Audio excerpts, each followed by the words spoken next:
Assalamualaikum warahmatullahi wabarakatuh. Halo semuanya, balik lagi bareng gue Fajrul. Buat kalian yang saat ini cuma motret pakai HP dan juga nggak punya laptop buat upload fotonya, kalian wajib jual foto di aplikasi ini. Jangan kemana-mana, kita akan bahas sesaat lagi.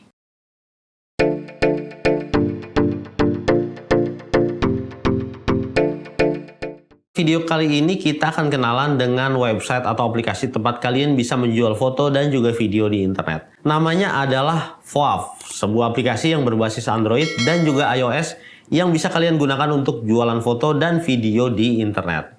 Oke, kita mulai aja dari apa aja aset digital yang bisa dijual di Voav ini. Tapi sebelumnya buat kalian yang belum subscribe channel ini, silahkan kalian subscribe dulu channelnya. Jangan lupa juga diklik icon loncengnya supaya kalau nanti gue bikin konten baru khususnya tentang jualan foto di internet, kalian bakal dapat notifikasinya lewat aplikasi YouTube ataupun lewat email. Dan tonton juga video ini sampai selesai karena banyak banget informasi penting dan juga aturan jualan foto di Voav yang bakal gue sharing. Dan ini wajib banget sih kalian tahu sebelum kalian mulai jualan foto atau videonya.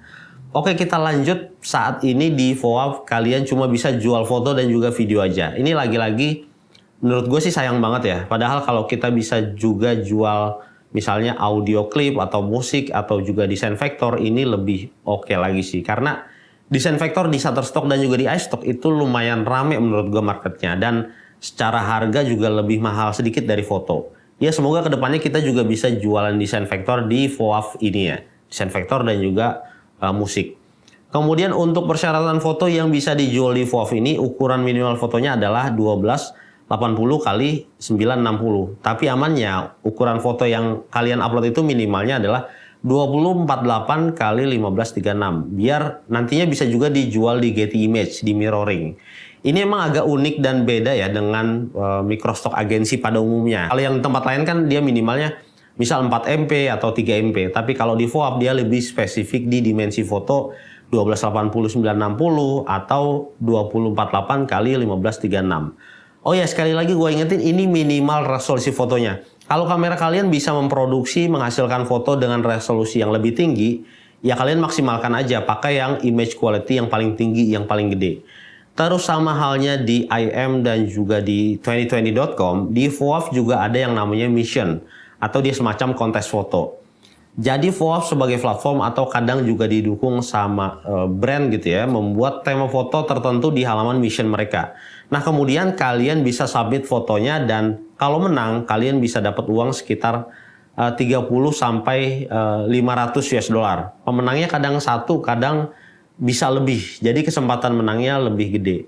Atau kalau kalian ikutannya yang premium mission itu hadiahnya lebih gede lagi sampai 1000 US dollar. Ya mungkin sekarang ya 16 juta ya kalau kursnya 16.000. Oh ya, sekalian gue coba jelasin cara dapat uang di Voav. Dia ada 4 cara kalian bisa dapat uang, dapat cuan di Voav ini. Yang pertama dari hasil penjualan fotonya.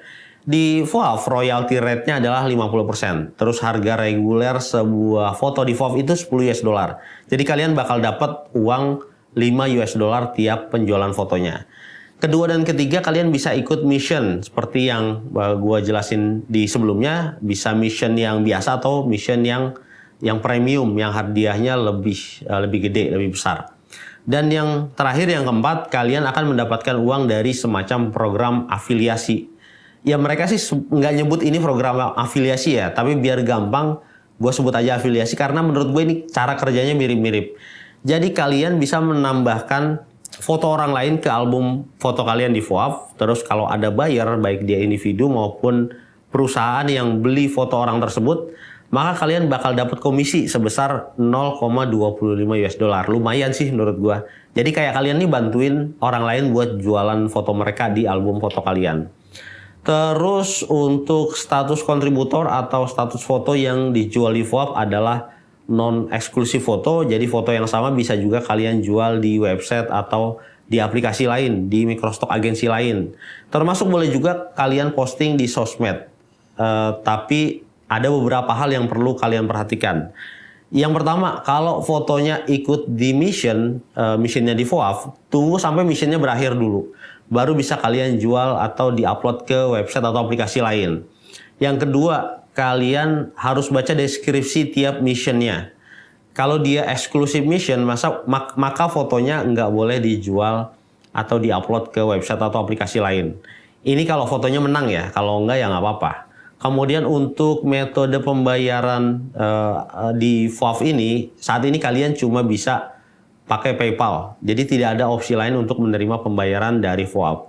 Nah buat kalian mungkin yang belum punya akun PayPal, silakan kalian tonton dulu video tutorialnya di channel gue ini ya. Ada, gue udah bikin gimana cara bikin akun PayPal tanpa kartu kredit. Terus untuk minimum payout di FOAF adalah 5 US dollar. Jadi kalau foto kalian kejual satu aja di FOAF, kalian bisa langsung tarik uangnya ke akun PayPal kalian. Jadi menurut gue sih nggak besar. Kita lanjut ke masalah pajak. Ini kabar baik ya buat kalian yang belum punya NPWP atau yang males banget ngisi formulir pajaknya karena lumayan ribet. Di FOAF ini kalian tidak perlu mengisi formulir pajak. Kalau dari keterangan yang gue baca nih ya, ini semoga gue nggak salah translate ya.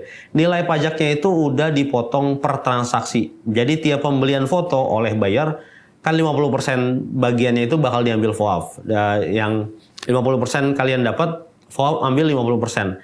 Nah, yang 50% itu udah termasuk nilai pajaknya. Jadi hitungannya seperti apa persisnya gue pribadi nggak begitu paham dan menurut gue nggak perlu dicari tahu. Kalian fokus aja di motretnya dan juga produksi foto yang kece-kece dan kalian upload di aplikasi FOAF. Terus untuk mendaftar menjadi kontributor di FOAF ini bisa melalui website mereka di foaf.com/sign in. Tapi gue sarankan kalian langsung aja mendaftar lewat aplikasi smartphone yang bisa kalian download gratis di Play Store ataupun di App Store. Karena untuk mengupload sebuah foto di FOAF itu hanya bisa lewat aplikasi aja. Sebenarnya lewat website bisa, cuma menurut gue ini agak ribet. Karena kalian harus install emulatornya dulu, namanya BlueStack Mobile Apps Emulator. Nanti gue kasih linknya juga kalau kalian pengen cobain ya. Oke, kayaknya kenalan dengan aplikasi FOAF-nya udah cukup. Seperti biasa kalau masih ada yang ingin ditanyakan atau mungkin kalian mau request dibuatkan video apa untuk selanjutnya, silahkan kalian tulis aja di kolom komentar. Jangan lupa juga di like dan juga share video ini kalau kalian rasa bermanfaat. Kita ketemu lagi di konten video selanjutnya. Tetap semangat nyetok, jaga kesehatan. Assalamualaikum warahmatullahi wabarakatuh.